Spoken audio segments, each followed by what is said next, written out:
You are living in a biological hallucination of eternal summer. You move through your days convinced that the current stability of your environment is a permanent feature of the universe, rather than a temporary anomaly. You have been conditioned by a soft modern world to believe that resources will always be accessible, that the grid will always provide, and that your comfortable routine is a birthright. This is a lethal error in your internal programming. In the cold, unyielding reality of the natural world, there is no such thing as a steady state. There is only the cycle. There is the feast, and there is the famine. There is the abundance of the sun, and there is the absolute killing silence of the winter. Every organism that has ever survived on this planet did so because it mastered the winter strategy. It understood that the purpose of the summer is not happiness or celebration, but the clinical accumulation of energy for the inevitable freeze. Most of you are currently summer organisms. You are consuming your surplus as fast as you generate it. You are trading your life force for temporary luxuries, social status, and the dopamine hits of a dying culture. You are a biological failure waiting for a drop in temperature. When the winter arrives, whether it is a global economic collapse, a personal catastrophe, or a systemic reset, you will be the first to be recycled by the environment.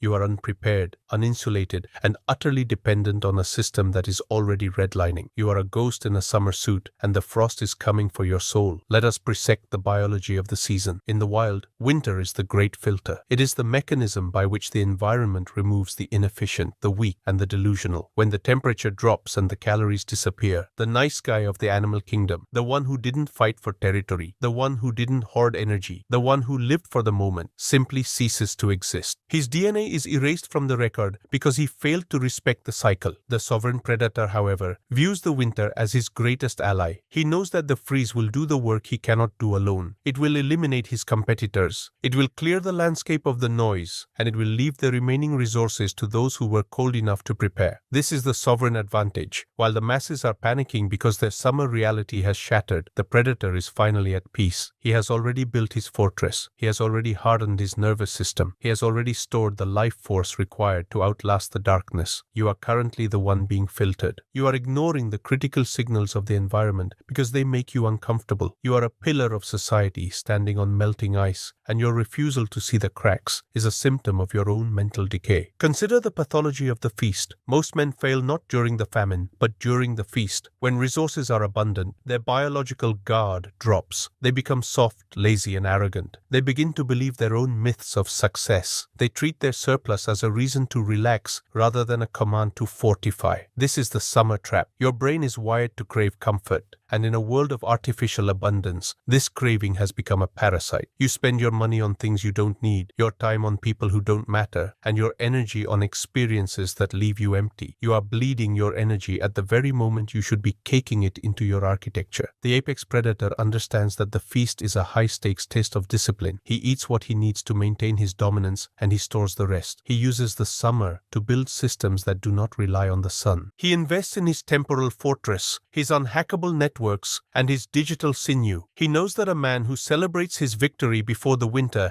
has even begun is a man who is inviting the slaughter. Look at your own life. You are celebrating a life that is built on sand. You are a biological amateur, wasting the most productive years of your existence on a hallucination of safety. You are choosing to rot in the warmth rather than grow in the cold. The masses are currently summer slaves. They are addicted to the high-frequency noise of a thriving market. They believe the line will always go up. They have no metabolic flexibility. They cannot survive on less, and they cannot operate in uncertainty. When the winter of 2026 arrives, and it is arriving, their internal systems will suffer a total collapse. They will look to the pack for help, but the pack will be too busy eating itself to care. They will look to the state for rescue, but the state will be the one harvesting their remaining heat. This is the famine of the spirit. To move from the poles to the sovereign position, you must develop cyclical hardening. You must learn to simulate winter while the sun is still shining. You must deliberately cut your own comforts, restrict your own resources, and subject your nervous system to the hormetic heat of struggle. This is the only way to build the biological insulation required for the real freeze. If you wait for the environment to force you to change, you have already lost. The environment is not a teacher, it is an executioner. Recognition of this cycle is the first requirement of sovereignty. You must prisne chtoti zavias in the illusions of the summer. Admit that your normal life is a vulnerability. The first movement of the winter strategy is the clinical resource audit. You must look at your life force, your time, your money, and your focus, and identify every energy leak. Where are you subsidizing the lives of parasites? Where are you paying for a status that will be worthless in a month? You must shed the fur of your unnecessary overhead. You must become a low-metabolism predator, an organism that can thrive on a fraction of what the masses require. This is the essence of strategic frugality. It is not about saving money, it is about acquiring liberty. Every dollar you don't waste is a thermal unit in your fortress. Every hour you don't spend on distraction is a neural patch in your mission. The sovereign man understands that in the winter, the one with the most stored time wins. This is why the protocol 260 is the ultimate weapon for the coming freeze. It allows you to build YouTube AI systems that generate digital energy while you are in hibernation. It turns your ambition into a cold-resistant algorithm that continues to hunt the market even when the human hardware of your competitors is freezing to death. You are using the tools of the future to secure the oldest biological requirement, survival through the dark. Finally, we must talk about the sovereignty of the famine. When the winter is at its peak and the summer slaves are dying in the streets of their own failed expectations, the sovereign man exits his fortress. He does not go out to help, he goes out to harvest. He knows that the famine is the moment when the hard assets of the world are sold for pennies. It is the moment when the giants are at their weakest and their territory is available for the taking. This is the predator's winter. While the world is mourning the loss of the old system, you are building the new one. You are the ghost in the snow, moving silently through the wreckage of the mediocre. You are the only one with the clarity to see that the winter is not an end, but a reset. It is the clearing of the deck so that the next summer belongs to you. But this future is only available to those who are willing to vypíši svoj samě očividně iluzí today. Stop believing that everything will be fine. Stop believing that your experience will save you. The only thing that saves you is your persistent hunt and your winter architecture. Stand up. Feel the chill in the air. Recognize that the sun is setting on the era of the average man, and start building your fortress before the ground freezes solid. The feast is not a reward. It is a biohazard. In the unyielding cycles of the wild, the moment of greatest abundance is also the moment of the highest biological risk. When the grass is tall and the prey is plentiful, the predator's edge begins to dull. The hunger, that razor-sharp psychological state that keeps the senses heightened and the OODA loop spinning at maximum velocity, starts to dissipate, replaced by the lethal fog of satisfaction. Most of you are currently drowning in this fog. You view a period of success, a surplus of cash, or a moment of social stability as a reason to lower your wattage. You believe that you have arrived, and in that belief, you have signaled your own obsolescence. You are suffering from metabolic rigidity. You have become an organism that can only function in high-resource environments. You have traded your teeth for velvet, your clothes for comfort, and your sovereignty for a seat at a table that is being prepared for your own slaughter. The sovereign man understands that the feast is a high-stakes test of his internal architecture. He knows that the fat you accumulate during the summer is not just energy, it is a weight that slows your reaction time. If you do not have the discipline to kill the consumer within you when the sun is shining, you will be nothing more than a slow-moving calorie pack when the winter winds begin to howl. We are dissecting the pathology of the feast, dissecting the neurochemical traps of success, and showing you how to maintain your predatory edge in a world designed to make you soft, compliant, and ready for harvest. Let us analyze the neurochemistry of the saturated brain. When you experience a feast, whether it is a financial windfall, a spike in digital influence, or a period of ease, your brain is flooded with a steady stream of easy dopamine. This constant saturation destroys your reward sensitivity. You lose the ability to find motivation in the hunt itself because your system is already full. This is the biological definition of stagnation. The nice guy thinks he wants to be happy. The apex predator knows that happiness is a chemical state that signals the end of the struggle and therefore the end of growth. When you are satisfied, you stop scanning the perimeter. You stop hardening your fortress. You start spending your life force on social signals, luxury items, useless relationships, and the approval of the unevolved. You are literally bleeding out your sovereignty to buy the illusion of status. You are becoming metabolically rigid, meaning you are now dependent on a high-resource input just to feel normal. If the input drops by even 10%, your nervous system collapses into panic. You are no longer a hunter. You are a domesticated unit that can only survive in a climate-controlled cage. Look at your own life. You are addicted to the feast. You cannot handle a day of silence, a week of austerity, or a month of uncertainty. You are a biological infant, crying for the feast, while the famine is already sharpening its knives in the shadows. The masses are currently consumer parasites. They are obsessed with the lifestyle of success rather than the architecture of power. They see a surplus of resources and their first instinct is to show it. They buy the fur coat before they have secured the den. This is a low-status signal that tells the world they are new to the hunt and easily distracted. They are trading their thermal units for social pixels. They believe that being yourself means indulging in every impulse that the social machine provides. They are wrong. Being yourself in a state of abundance is a path to the grave. It is the blind repetition of the prey scenario. The prey eats until it can no longer run, and then it is harvested by the one who stayed lean. You are currently fattening your ego at the expense of your survival. You are choosing the feast of today over the dominance of tomorrow. This is a catastrophic failure of temporal orientation. A sovereign man treats the feast as system fuel, not as self-indulgence. He converts the surplus into hardened infrastructure. He buys time, he buys silence, and he buys the digital sinew that will allow him to hunt in the dark. If you are not using your current success to build an unassailable fortress, you are simply a better-dressed victim. We must address the law of induced famine. To remain an apex predator, you must have the coldness to starve yourself voluntarily while the world is feasting. You must deliberately introduce biological friction into your life. You must cut your overhead, restrict your comforts, and return to the 0 point of the hunt on a regular basis. This is not about being humble, it is about maintaining recoil. You want your nervous system to be a spring that is constantly under tension, ready to snap at the first sign of a threat or an opportunity. If you stay in the feast for too long, the spring loses its tension. You become a pillar, stationary, heavy, and ready to be broken by the freeze. You must priznaj što ti zavijas in your own comfort. Admit that your current success has made you weaker. Admit that you are more afraid to lose what you have than you are excited to gain what you need. This fear is the primary symptom of the consumer infection. It is the sign that the feast has claimed your soul. To break the infection, you must perform a surgical reset. You must strip away the luxuries and remind your biology what it feels like to be hungry. Only a hungry wolf hunts with precision. A full wolf is just a target. The first movement of the winter strategy during the feast is the automated fortification. You must recognize that your human willpower is a limited resource that will eventually fail under the pressure of the summer illusion. Therefore, you must use your surplus to build systems that do not require your willpower to operate. This is the ultimate sovereign move. You build digital hunting packs that operate 24/7, harvesting energy from the market while you are focusing on the next strategic pivot. This is the core of the protocol 260. It is a system designed to help you build YouTube and AI-driven empires that act as your energy batteries. While the masses are spending their feast on depreciating assets and social noise, you are spending yours on algorithmic leverage. You are building a digital metabolism that is immune to the cycles of human fatigue. You are using the most advanced tools of 2026 to ensure that your harvest never stops. Even when the winter of the global economy begins to freeze the world's cash flow, you are moving from a manual hunt to a systemic siege. You are ensuring that you are the one who owns the landscape when the feast finally turns to famine. Finally, we must talk about the sovereignty of the cold room. The apex predator does not celebrate with the herd. When the deal is closed, when the profit is in, and when the status is achieved, he retreats to the silence of his fortress. He does not seek the warmth of approval. He seeks the clarity of isolation. He uses the surplus to buy strategic distance from the social machine. He knows that the more the world sees of him, the more visible he becomes as a target. He maintains his social camouflage and his linguistic shield, never letting the feast change his signal. He remains the ghost in the machine. He understands that slepo povtorenie čuzích scenariev put vinikuda, that following the rich man's script provided by Hollywood or Instagram is the fastest way to become a status slave. He writes his own script, one that values endurance, invisibility, and absolute control. Look at your own behavior. Are you showing off your feast? Are you sharing your success with parasites who didn't hunt for it? If so, you are already dying. You're inviting the winter to take everything from you. Stand up. Close the doors to the banquet hall, silence the music, and start the work of digital hardening before the first frost hits the window. The famine is not an end. It is a clinical filter that purifies the landscape of the unevolved. While the masses view the disappearance of resources as a tragedy, the sovereign man views it as the great opportunity of the void. In the history of biology, no species has ever achieved dominance during a period of eternal abundance. Dominance is forged in the furnace of scarcity, when the external energy stops flowing, when the markets freeze, and when the social safety nets disintegrate. The summer slaves suffer a total systemic collapse. Their internal architecture is designed for a world that no longer exists. They are high-maintenance organisms that require constant easy calories, both physical and emotional, to maintain their fragile existence. When those calories vanish, they turn on each other, they turn on themselves, and they eventually rot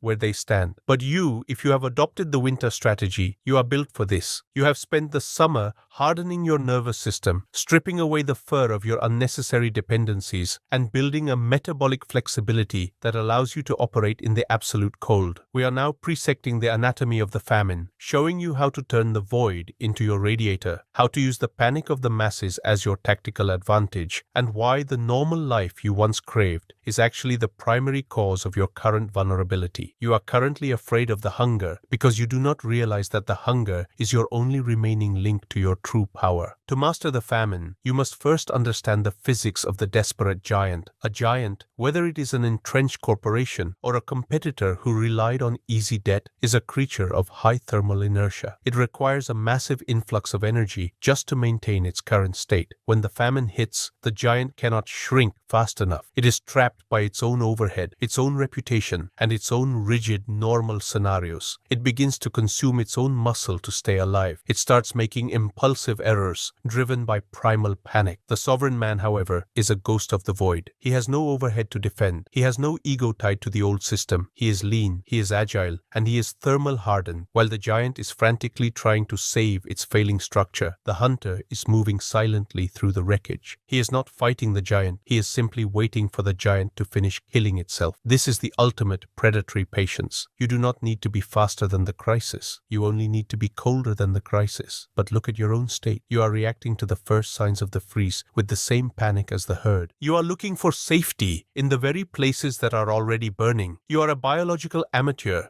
attempting to negotiate with a famine that has no ears. The masses are currently biological noise, screaming for a return to the summer. They are addicted to the dopamine of certainty. When the certainty is gone, their OODA loop breaks. They enter the freeze response we discussed in the earlier modules. They stay in their homes, they watch the news for a signal of hope, and they wait for someone to tell them that the winter is over. This wait is their execution. The sovereign man knows that the winter is never over. It is merely the reset of the game. He uses the silence of the famine to perform high-resolution audits of the environment. He sees the territory that is being abandoned by the fearful. He sees the digital assets and market frequencies that are now wide open because the competitors have retreated into their shells. He does not ask for permission to take the ground. He simply occupies it. He understands that slepo povtorenie czujich scenariów put v nikuda, that trying to survive the famine by following the standard advice of the social machine is like following a map to a cliff. You must write your own script of survival, one that is built on clinical detachment and persistent pressure. We must analyze the metabolic sovereignty of the hunter. In a famine, your most valuable asset is not your bank account. It is your caloric efficiency. This applies to your money, your time, and your cognitive energy. Most of you are leaking energy in 1,000 directions. You are worried about social status that doesn't exist. You are defending opinions that don't matter. You are maintaining relationships with parasites who are already looking for a new host. To survive the winter, you must priznaj, что ty zawies. Admit that your current way of living is an energy disaster. You must perform a biological purge, cut the overhead, kill the distractions, harden the perimeter. You must become the Vanta black organism that absorbs everything and broadcasts nothing. This zero-point existence is not a punishment. It is the ultimate liberation. It is the moment when you are no longer a subject of the environment, but its architect. But you are too afraid of the silence. You are too afraid to be alone with your own ambition. You would rather starve with the herd than feast in the void. You are a biological subordinate, choosing a comfortable death over a sovereign struggle. The first movement of the winter strategy during the famine is the consolidation of force. You must recognize that your own self-organization is likely insufficient to withstand the systemic collapse of a global winter. Your brain is still running the summer software, and it will attempt to sabotage your efforts with fear-based hallucinations. This is why you must adopt the structured routes provided by those who have already mastered the cold. You need a strogo opisani marshrat, a clinical proven path that ignores your feelings and focuses only on the extraction of resources. This is the role of the protocol 260. It is a system designed to build digital energy batteries through YouTube and AI. These systems are metabolically independent. They don't need a normal life to operate. They don't get tired, they don't get afraid, and they don't stop hunting. While the pillars of society are losing their jobs and their identities, your automated engines are continuing to harvest traffic and wealth from the global digital landscape. You are using the crisis as a fuel for your own growth. You are turning the famine into a digital feast. For those of you who realize that samomune vitashchit, that you cannot fight the momentum of a falling world alone, the protocol is the only logical choice. Finally, we must talk about the sovereignty of the cold eye. The persistence hunter does not look at the famine and see suffering. He looks at the famine and sees entropy in action. He sees the clearing of the field. He knows that every giant that falls